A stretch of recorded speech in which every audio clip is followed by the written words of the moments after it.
एक समय की बात है। एक जतनपुर नाम के गांव में बागेश्वर नाम का गरीब किसान रहता था। उनके घर में उनकी पत्नी कोमल और उनके 16 साल का लड़का एक साथ रहते थे। बागेश्वर को सिर्फ खेती करने आती थी। उसके अलावा उसने कोई और काम नहीं सीखा था। सही समय पर बारिश न होने की वजह से उसके खेत में फसल ही नहीं होते थे, जिसके कारण परिवार चलाना बहुत कठिन हो रहा था। एक दिन सुनिए जी, आज तो घर में बिल्कुल भी कुछ राशन नहीं है। मुझे तो कुछ समझ नहीं आ रहा कि अब मैं क्या करूं। अरे कोमल, तुम चिंता मत करो, मैं कुछ करता हूँ। बस इतना कह के बागेश्वर घर से चला जाता है। रास्ते में हे राम, ये कैसा समय आ गया है प्रभु। मेरे घर में राशन का एक दाना तक नहीं है। चलो, मैं और मेरी कोमल तो भूखे पेट रह लेंगे, लेकिन मेरे बेटे का क्या।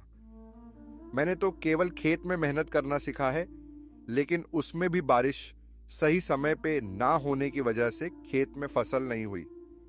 अब मेरे पास जमींदार से उधारी पैसे लेने के अलावा कोई दूसरा रास्ता नहीं है। बागेश्वर अपने गांव के जमींदार के पास जाता है। जमींदार हीरालाल बहुत शातिर और चालाक किस्म का इंसान है, जो हमेशा हर किसी को बेईमानी से लूटने के बारे में सोचता रहता है। अरे आवा आवा बाघेश्वर भैया, और बताओ कैसे आना हुआ है। क्या बताऊं जमींदार जी, बहुत खराब समय से गुजर रहा हूं। देखिए ना, अब बारिश समय से ना होने पर खेत की सारी फसलें बर्बाद हो चुकी हैं। घर में अनाज का एक दाना भी नहीं है, इसलिए आपसे कुछ पैसे उधार लेने आया हूं। अरे हाँ हाँ भैया, बोलो कितने रुपए चाहिए आपको। ऐसे समय में हम नहीं मदद करेंगे तो और कौन करेगा। बोलो बोलो, कितने दे दूं। आपका बहुत बहुत धन्यवाद जमींदार जी, लेकिन मैं ज्यादा पैसा उधार नहीं लेना चाहता, इसलिए आप ऐसा करें कि 1,500 रुपये दे दीजिए। अरे भैया, ये कैसन बात कर रहे हो। भला 10 से 12 हजार रुपए तो लो। क्या पता आगे चल के कब बरसात होगी और कब समय बदले। जमींदार मन में सोचने लगता है। अरे ससुरा, तुम लोग इतना कम कम पैसा लोगे तो मैं कैसे कमाऊंगा।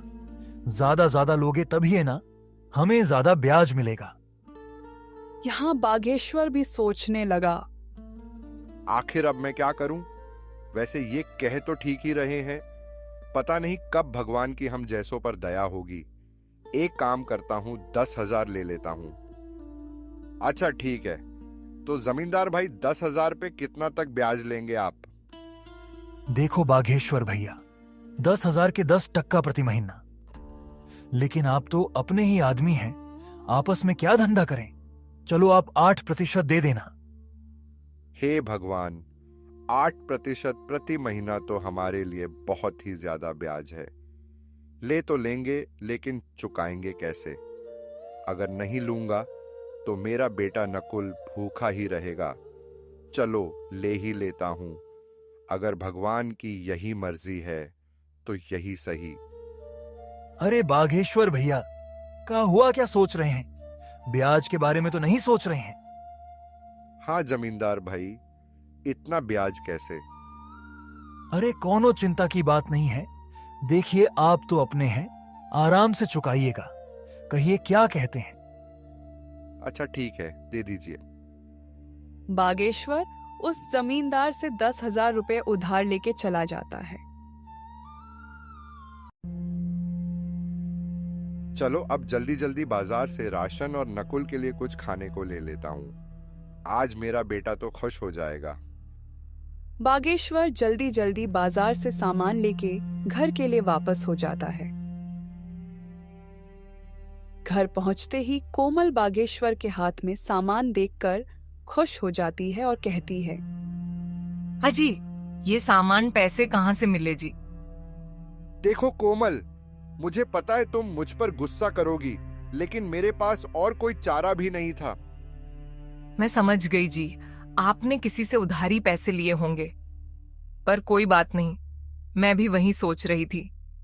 लेकिन ऐसे समय में गांव में किसी के पास देने के लिए पैसे नहीं हैं, तो क्या आप जमींदार से उधारी पैसे लेके आए हो? हाँ कोमल, लेकिन तुम चिंता मत करना, भगवान के घर देर है अंधेर नहीं। अभी इस वक्त मेरे बेटे से बढ़ के और कुछ नहीं है। हाँ, आप कह तो सही रहे हो, लेकिन वह जमींदार बहुत चालाक और बेईमान है। वह बहुत ज्यादा ब्याज लेता है और समय पे पैसे ना देने पर खेत या घर छीन लेता है। आपने कितने रुपए उधार लिए? मैंने तो 1,500 ही मांगे थे, पर उसने कम से कम 10,000 या उससे ऊपर लेने बोला, इसलिए मैंने 10,000 ले लिए। सुनो ना कोमल, अब मेरे बेटे के आने का टाइम हो गया है। मैंने ये कुछ सामान लाया है, जाओ सबके लिए कुछ अच्छा सा बना दो। जी, आज तो मेरा बेटा खुश हो जाएगा। इतना कह के कोमल रसोई में चली जाती है। कोमल ने बहुत ही स्वादिष्ट खाना बनाई। खाने की खुशबू पूरे घर में महक रही थी। वाह कोमल, तो अपने बेटे की मनपसंद खीर बना रही हो। दोपहर में नकुल घर आ जाता है। अपना पसंदीदा खाना देखकर वो बहुत खुश हो जाता है। बड़े दिनों बाद बागेश्वर के परिवार में आज सभी के चेहरे पर खुशी थी। माँ, खाना तो बहुत बहुत ज्यादा स्वादिष्ट था। आज तो सच में माँ, मजा आ गया। अच्छा पापा, मेरे दोस्त सोमनाथ ने आज मुझे बुलाया है। कह रहा था कि आज वो मुझे अपने पापा से मिलवाने वाला है, इसलिए मैं वहां जा रहा हूं। 1-2 घंटे में वापस आ जाऊंगा।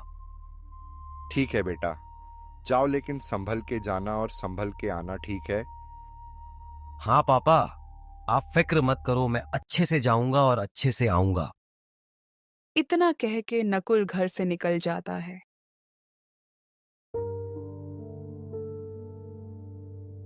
भगवान, मैं जानता हूं कि हमारे खेत में थोड़ा भी फसल नहीं हुआ है और मेरे पिताजी सिर्फ मेरे लिए पैसों का इंतजाम किए हैं। भगवान जी, कृपया कुछ ऐसा कीजिए कि मैं अपने माता पिता की चिंता दूर कर सकूं। नकुल भगवान से प्रार्थना करते हुए अपने दोस्त सोमनाथ के घर पहुंचा। दरवाजे पर उसका दोस्त उसका इंतजार कर रहा था। अरे नकुल, तू आ गया। आजा, अंदर आजा। चल, मेरे पिताजी तुझसे मिलने के लिए कब से इंतजार कर रहे हैं। सोमनाथ, पर तेरे पिताजी मुझसे क्यों मिलना चाहते हैं? वो तू पिताजी से ही पूछ लेना। सोमनाथ का घर काफी बड़ा और सुंदर था। उसके घर में उसके माता और पिताजी रहते थे। सोमनाथ अपने पिताजी से अपने दोस्त नकुल के बारे में बताया था कि उसके पिताजी बहुत कड़ी मेहनत करते हैं, खेत में घंटों काम करते हैं, लेकिन पैसे की वजह से परिवार में बहुत टेंशन है। आओ बेटे नकुल, कैसे हो? नमस्ते अंकल जी। नमस्ते आंटी जी। मैं ठीक हूं, आप सभी कैसे हैं? खुश रहो बेटा, हम सब भी बहुत अच्छे हैं। जगदीश, नकुल 9-10 मिनट ऐसे ही उसके और उसके माता पिताजी के बारे में बातें करते हैं और फिर बेटा नकुल, तुम तो बहुत स्मार्ट लड़के निकले।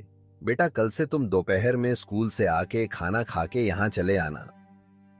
जी अंकल, मैं आ तो जाऊं, लेकिन घर पर भी थोड़े बहुत काम होते हैं। देखो बेटे नकुल, पहले तो तुम ये टेंशन वेंशन छोड़ो। हाँ, एक काम करना, नहीं रहने दो। कल मैं खुद ही तुम्हारे घर आऊंगा। तुम्हारे घर तुम्हारे पिताजी से भी मिल लूंगा और तुमसे भी, ठीक है? जी अंकल, ठीक है। अच्छा, तो मैं अब चलता हूं। ठीक है बेटा, ध्यान से संभल के जाना। जी अंकल, मैं एकदम संभल के जाऊंगा। उतने में सोमनाथ की मम्मी बोली, बेटा नकुल, ये लेते जाओ, घर पे खा लेना। नहीं आंटी, इसे मैं नहीं ले सकता। अरे बेटा, ले लो। देखो तुम्हारी ममता आंटी ने कितने प्यार से दिया है। नकुल वह थैली ले लेता है, पर उसे समझ नहीं आता कि सोमनाथ के पिताजी उसके पिताजी से क्यों मिलना चाहते हैं। जगदीश अंकल तो बहुत अच्छे हैं, उन्होंने मुझसे कितने प्यार से बात किए, और आंटी भी बहुत अच्छी हैं, उन्होंने मेरा कितना ख्याल रखा, पर वो मेरे पिताजी से क्यों मिलना चाहते हैं? यही सब सोचते हुए नकुल घर पहुंचा और उसने सोमनाथ के माता और पिताजी के बारे में बताया। देखो कोमल, हमारे नकुल को कितना अच्छा दोस्त मिला है। चलो बेटा, ठीक है, तो कल आएंगे सोमनाथ के पिताजी। हाँ पिताजी।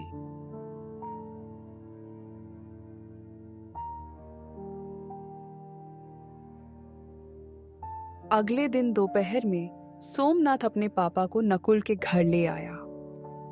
अरे बेटा नकुल, घर में नहीं बुलाओगे? अरे सर, आइए आइए। अरे कोमल देखो, हमारे नकुल के दोस्त और उनके पापा आए हैं। कोमल फट से सोमनाथ के पापा के लिए दूध वाली चाय बनाकर ले आती है। चाय पीने के बाद जगदीश जी बागेश्वर जी से कहते हैं, सुनिए बागेश्वर जी, मैं आपसे थोड़ी बात करना चाहता हूँ। जी सर, कहिए क्या कहना चाहते हैं। जी, आप मुझे सर मत कहिए, मैं भी आपका दोस्त जैसा हूँ, इसलिए मुझे जगदीश कह के बुलाइए। अरे अच्छा ठीक है, जगदीश जी बोलिए, आप क्या कहना चाहते हैं। जगदीश बागेश्वर को घर से थोड़ा बाहर ले जाके कहते हैं, बागेश्वर जी, मेरा बेटा नकुल को अपना बहुत अच्छा दोस्त मानता है। उसने मुझे बताया कि नकुल बहुत समझदार और अच्छा लड़का है, पर गरीबी के कारण से वो पढ़ाई छोड़ने की बातें कर रहा है। भगवान की दया से अब जाके हमारा सोमनाथ खुश रहने लगा है, नहीं तो पहले वो सिर्फ अकेला ही रहता था क्योंकि उससे कोई दोस्ती ही नहीं करता था। अब क्योंकि आपके नकुल के कारण से मेरा बेटा खुश है, इसीलिए मैं उसकी पढ़ाई की फीस भरना चाहता हूँ। आप अब टेंशन भूल जाइए, समझे? बागेश्वर की आंखों में आंसू आ जाते हैं। आपका बहुत बहुत धन्यवाद जगदीश जी, आपने मेरी चिंता दूर कर दी। बस उस दिन से नकुल की पढ़ाई की चिंता दूर हुई। अब नकुल सोमनाथ के घर खेलने जाने लगा था। ऐसे ही एक दिन सोमनाथ के पापा कहते हैं, नकुल, सोमनाथ बेटा यहाँ आओ। वह दोनों जगदीश के पास जाते हैं। बेटा तुम दोनों बताओ, तुम में से कौन शेयर मार्केट के बारे में जानता है? नकुल बेटा, पहले तुम बताओ। अंकल, मैं इसके बारे में पहली बार सुन रहा हूँ, ये क्या होता है? और पापा, मैं बस इतना जानता हूं कि शेयर मार्केट में शेयर खरीदा और बेचा जाता है। अच्छा सुनो, अब कल से तुम दोनों मेरे साथ आधा घंटा बैठोगे। मैं तुम दोनों को अब कुछ सिखाना चाहता हूँ। ये सब के बारे में नकुल को जरा भी समझ नहीं आता है, लेकिन उसको जानने की बहुत इच्छा थी। तो उसने सोमनाथ के फोन पर गूगल सर्च किया, तो जो उसने देखा वो देख के चौंक गया। और फिर अगले दिन अंकल, मैंने गूगल पर सर्च किया था कि शेयर मार्केट क्या है। क्या सच है अंकल कि हम वहां से पैसे कमा सकते हैं? बेटा नकुल, ये बिल्कुल सच है कि कोई भी शेयर बाजार से पैसा कमा सकता है। पैसा क्या, बहुत बहुत पैसा कमा सकता है। लेकिन बेटा, चीजें दिखने में जितनी आसान होती हैं, असल में उससे कई ज्यादा मुश्किल होती है। अंकल, मैं कुछ समझ नहीं पाया, आप क्या कह रहे हैं? मैं ऊपर वाले कमरे में जा रहा हूं, अपने दोस्त को लेकर वहीं आ जाओ, मैं अब सब कुछ वहीं बताऊंगा। ठीक है अंकल। उसके बाद 5 मिनट में नकुल और सोमनाथ ऊपर वाले कमरे में जाते हैं। वहां वो लोग देखते हैं कि एक बहुत बड़ा कंप्यूटर है, एक लैपटॉप है, एक टैबलेट पर बहुत सारे अलग अलग चार्ट खुले हैं। मिनट मिनट में लाल या हरी मोमबत्तियां बन रहे हैं। उन्हें ये सब कुछ समझ नहीं आता, लेकिन नकुल को इतना मालूम पड़ चुका था कि ये शेयर मार्केट कुछ तो है। वो दोनों जगदीश से पूछते हैं, पापा, ये क्या है? मैं आज तक नहीं जानता था कि आपके कार्यस्थल पर इतना बड़ा कंप्यूटर है। दरअसल आपका इतना बड़ा ट्रेडिंग सेटअप है। हाँ सोमनाथ, ये मेरा ट्रेडिंग सेटअप है। मैं यही काम करता हूं। लेकिन बेटा, तुम्हें कभी यहां आने की जिज्ञासा ही नहीं थी, इसलिए हमने भी तुम्हें कभी इस बारे में नहीं बताया। लेकिन अब तुम्हें देख के ऐसा लग रहा है कि तुम्हें ये सब बहुत पसंद आया है। और शायद तुम इसके बारे में और जानना चाहते हो। हाँ अंकल, सिर्फ सोमनाथ ही नहीं, मैं भी बहुत उत्साहित हूँ शेयर बाजार के बारे में जानने के लिए। बिल्कुल बेटा नकुल, क्यों नहीं। मैं यही तो तुम्हें और सोमनाथ को बताना चाहता था कि शेयर बाजार की दुनिया बहुत बड़ी है। इसमें अगर महानता हासिल कर ली जाए तो उसकी जेब में हजारों लाखों में हमेशा रहे। अच्छा, तो तुम दोनों अब यहां से जाओ, नीचे खेलो। लेकिन हाँ, कल से मैं तुम दोनों को थोड़ा थोड़ा बाजार के बारे में बताना शुरू करूंगा। पापा, मुझे पता है कि अब मेरा दोस्त इसे सीखने के लिए बहुत उत्साहित है। अब उसका खेलने में मन नहीं लगेगा, उसका क्या मेरा भी नहीं लगेगा, क्यों नकुल? हाँ अंकल, प्लीज अभी से सिखाना शुरू कर दीजिए ना। वैसे भी अभी कोई जरूरी काम नहीं है, तो हम फ्री ही हैं। बच्चों की अंदर की ये जिज्ञासा देखकर जगदीश मन ही मन खुश हो जाते हैं। लेकिन बेटा, इसे सिखाने के लिए मुझे सोचना पड़ेगा कि शुरुआत कैसे और कहां से करूं। इसलिए शुरुआत तो कल से ही होगी। लेकिन अब तुम दोनों इतना कह रहे हो तो थोड़ी बुनियादी बातें बता ही देता हूं। जगदीश जी उन्हें एक जगह बिठाते हैं और कहते हैं, बेटा सुनो, पहली बात अच्छे से समझो कि शेयर मार्केट क्या है, यानी इंग्लिश में व्हाट इज शेयर मार्केट। तो ये एक इंटरनेट पे ऐसा जगह होता है जहां दुनिया के हजारों लाखों कंपनियां एक जगह पर रजिस्टर्ड होती हैं। यहाँ सभी कैटेगरीज की कंपनियां होती हैं, टेक्नोलॉजी से लेके बैंक तक। यहाँ पे सामान जैसे कमोडिटी कहते हैं, जिनमें गोल्ड, सिल्वर, क्रूड ऑयल और भी चीजें होती हैं। बस उस दिन जगदीश जी नकुल सोमनाथ को बस यही कुछ बेसिक बातें बताते हैं। लेकिन नकुल रात में भी स्टॉक मार्केट के बारे में सोचने से खुद को नहीं रोक पाता। वो हमेशा सोचते रहता है कि हे भगवान, आपका और जगदीश चाचा का लाख लाख धन्यवाद। आखिरकार मुझे एक ऐसा चीज पता चल गया जहां से मैं अपने परिवार को इस गरीबी से बाहर निकाल सकता हूं। मैं अपनी जी जान लगा दूंगा इसे सीखने में। बस आप मेरा साथ मत छोड़िएगा। घर के एक कोने से नकुल की माँ कोमल देखती है और वो बागेश्वर से जाके कहती है, हाजी सुनिए। हाँ, क्या हुआ कोमल, क्या बात है? आज हमारा नकुल कुछ परेशान सा नहीं लग रहा? देखिए ना, कब से करवटें बदल रहा है। हाँ कोमल, तुम ठीक कहती हो, चलो जाके पूछते हैं। बागेश्वर और कोमल दोनों नकुल के पास जाके पूछते हैं, बेटा नकुल, ओ नकुल, क्या बात है बेटा? नींद नहीं आ रही? कोई बात है तो हमें बता सकता है।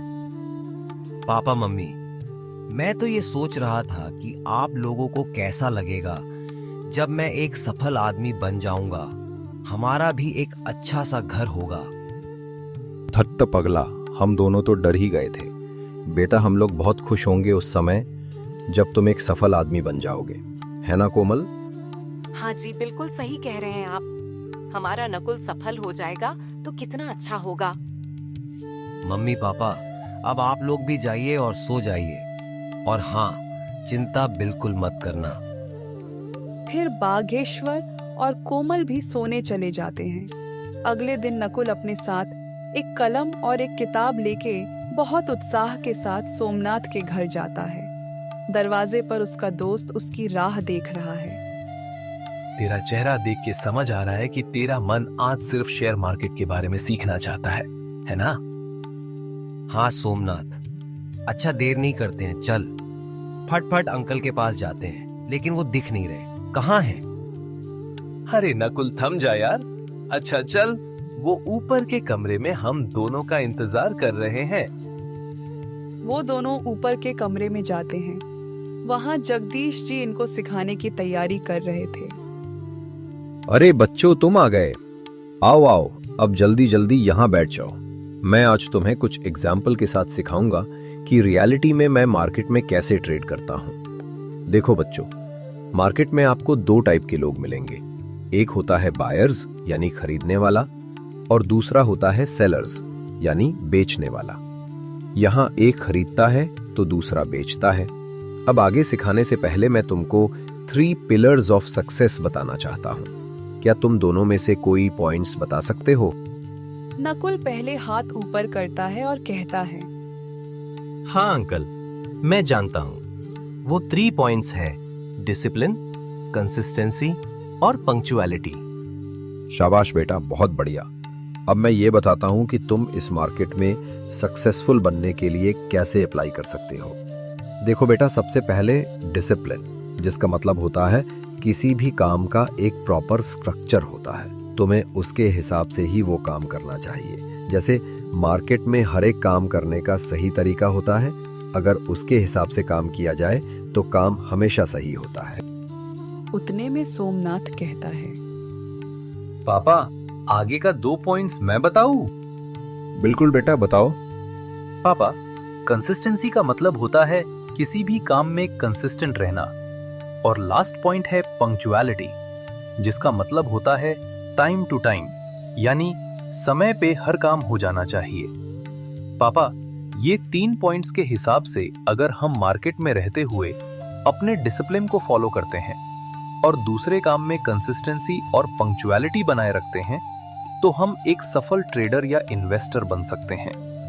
क्या मैंने सही बोला पापा? अरे बेटा, तुम बिल्कुल सही बताए हो, लेकिन तुमको पहले से ये सब पता है?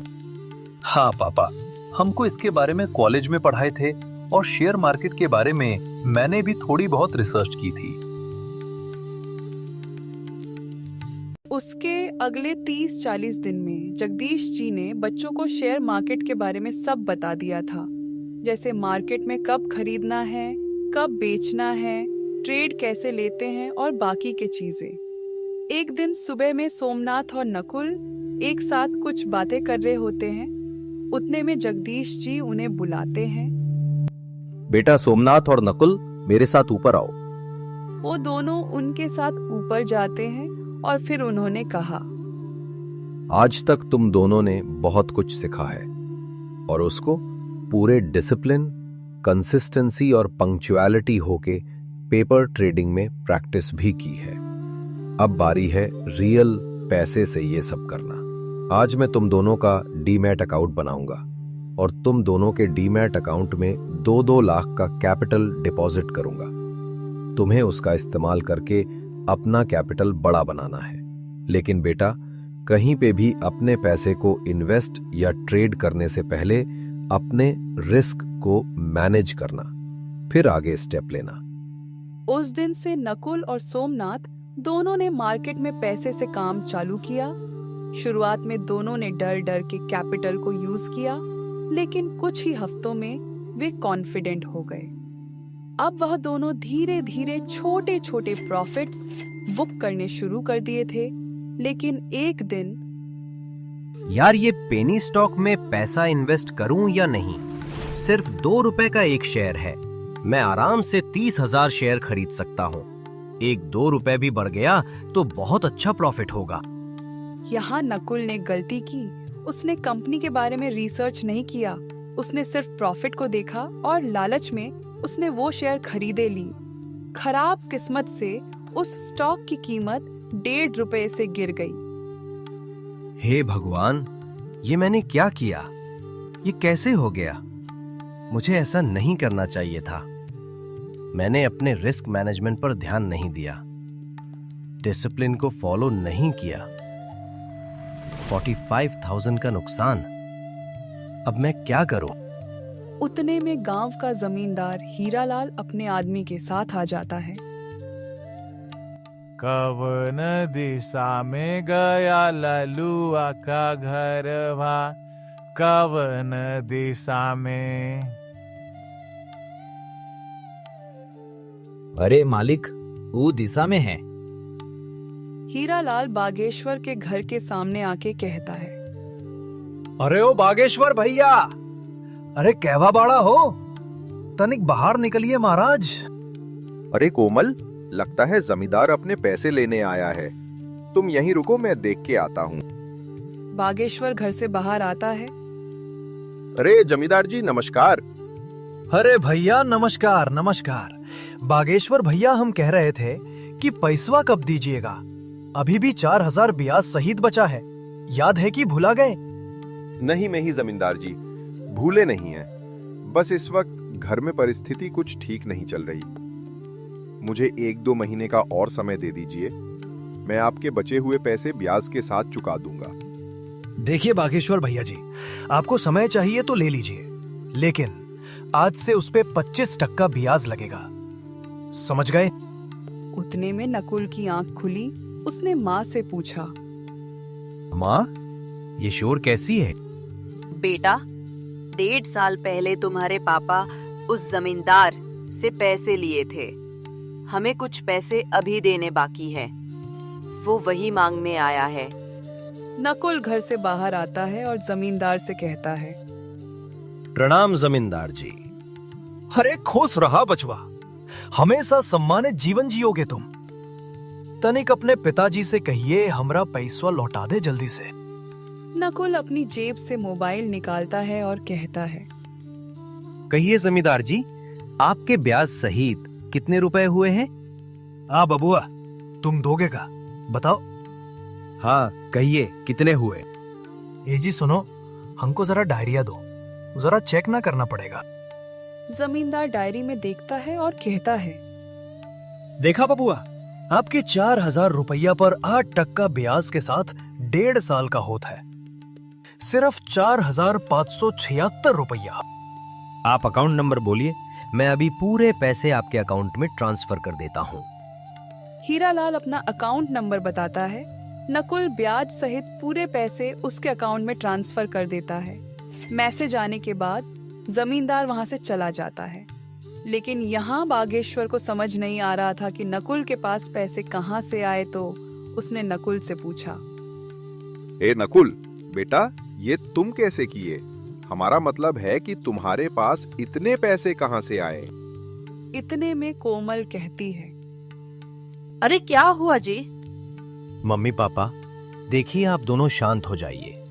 अब आपका लड़का इंटरनेट की मदद से पैसे कमा रहा है, बस वहीं से कुछ पैसे बचा कर रखे थे तो वही दे दिए, समझे पिताजी? अब आप बस चिंता मुक्त हो जाइए। ये तुम क्या कह रहे हो? ऐसा भी भला होता है क्या? इंटरनेट से कैसे कोई पैसा कमा सकता है? पापा, जगदीश अंकल मुझे और सोमनाथ, हम दोनों को शेयर मार्केट में काम कैसे करते हैं सिखाए थे। बस मम्मी पापा वहीं से हम थोड़े बहुत पैसे कमा रहे हैं।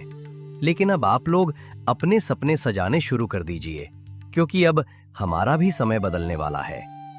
ये सुन के कोमल और बागेश्वर दोनों ही बहुत खुश होते हैं। अगले दिन जब नकुल जगदीश जी से मिला तो उसने बहुत ही नरम आवाज में उनसे कहा।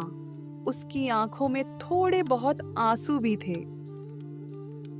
अरे नकुल बेटे, इसमें कोई बड़ी बात नहीं बेटा, ऐसा होता रहता है। लेकिन जब तुम अपने आप पर कंट्रोल रखोगे, वो 3 पॉइंट्स को जितना फॉलो करोगे, तुमसे ये सभी गलतियां उतनी ही कम होंगी और तुम्हारा पोर्टफोलियो उतना ही बड़ा होगा, समझे ना बेटा? इसलिए अब ये सब भूल जाओ, ठीक है? और जितने पैसे बचे हैं उतने से ही फिर शुरुआत करो। ऐसा सुनने के बाद नकुल को थोड़ा अच्छा लगता है और वो उस दिन से कहीं भी अपने पैसे को इन्वेस्ट या ट्रेड करने से पहले बहुत अच्छी तरह से सोचता है। ऐसे करते करते 6 महीने बीत जाते हैं। अब सोमनाथ का 2 लाख रुपया अब 9 लाख और नकुल का 2 लाख 7.5 लाख बन चुके थे। एक दिन रात में नकुल ऐसे ही न्यूज पढ़ रहा था, तभी उसने एक बिटकॉइन के बारे में आर्टिकल पढ़ा और फिर वो सोचने लगता है। ये आर्टिकल पढ़ने के बाद मार्केट में बिटकॉइन का दाम गिरेगा और बहुत से लोग जिनके पास पहले से बिटकॉइन होंगे वो बेचेंगे, जिसके कारण से बिटकॉइन का वैल्यू बहुत कम हो जाएगा। अभी एक बिटकॉइन का वैल्यू 19,500 रुपए है। चलो, जैसा होगा हम उस हिसाब से रिस्क को मैनेज करते हुए काम करेंगे। चलो, अभी सो जाता हूं। अगले दिन सुबह में, सुनो माँ, मैं सोमनाथ के यहाँ जा रहा हूँ। सुनो बेटा, वही टेबल पर मैंने खीर डब्बे में पैक करके रखे हैं, अपने दोस्त के लिए लेते जाना। जी मम्मी, मैं ले जा रहा हूँ। और हाँ, संभल के जाऊंगा और संभल के वापस आ जाऊंगा। उस दिन वो सोमनाथ और जगदीश जी से उस समाचार के बारे में बात करता है और फिर जगदीश जी कहते हैं, बेटा नकुल, मुझे अच्छा लगा कि तुम अब सोचने के बाद डिसीजन लेते हो। देखो बेटा, तुम्हें जो सही लगे वैसा ही करना। उसी दिन शाम को ये न्यूज का असर मार्केट पर दिखने लगता है। सभी लोग पैनिक में अपने बिटकॉइन बेचने लगे हैं। रात में करीब 10 बजे के आसपास उसकी कीमत 68% से गिर गई। अब एक बिटकॉइन की कीमत 6,240 रुपए थी। नकुल ने पिछले कुछ महीनों से छोटे छोटे प्रॉफिट बुक किए थे। रिस्क लेने के लिए तैयार था, इसलिए उसने रात में 40 बिटकॉइन खरीद लिए और फिर सो जाता है। अगले दिन वो अपने पापा के साथ खेत में काम करने जाता है। वहाँ वो उनके साथ काम करता है। वो भविष्य के बारे में सोचने लगता है, कैसे वो अपने गांव के किसानों की मदद कर सकता है। 3.25 महीने बीत जाते हैं और फिर एक दिन 2-3 महीने बीत चुके हैं। जरा बिटकॉइन देख लूं कैसा चल रहा है। वो देखकर चौंक जाता है। उसने देखा कि एक बिटकॉइन का दाम पिछले 1 महीने में जहाज जैसा ऊपर उठा है। उस दिन एक बिटकॉइन की कीमत 3.5 लाख रुपए थी। 40 बिटकॉइन के हिसाब से 1,40,00,000 का प्रॉफिट दिख रहा था। वो अपने मम्मी पापा का आशीर्वाद लेता है, लेकिन उनसे कुछ बताता नहीं है कि क्या हुआ है। जैसे ही वो जगदीश जी से मिलता है, वो और सोमनाथ समझ जाते हैं। नकुल, मैं और पापा समझ गए। तेरे चेहरे की खुशी देख के बता सकता हूँ कि बड़ा प्रॉफिट बुक किया है। भाई, यहाँ मेरा दिल 180 का रफ्तार पकड़ लिया है। मैंने जैसे ही देखा यहाँ चले आया। क्या हुआ बेटा, तुमने अभी बुक नहीं किए हो? नकुल अपने मोबाइल में प्रॉफिट दिखाता है। जगदीश जी और सोमनाथ दोनों चौंक जाते हैं। अरे वाह नकुल बेटे, 1,40,00,000 का प्रॉफिट, इतना तो मेरा और सोमनाथ का मिला के भी नहीं होगा। हम तुम्हारे लिए बहुत खुश हैं। अरे वाह मेरे दोस्त, अब आगे क्या सोचा है तूने? अंकल, मैं सोच रहा हूँ कि 30 बिटकॉइन का प्रॉफिट बुक कर लूं और बाकी के 10 को होल्ड करूं। ये तो बहुत अच्छी बात है बेटे। अब चलो तुम्हारे मम्मी पापा को खुशखबरी देते हैं।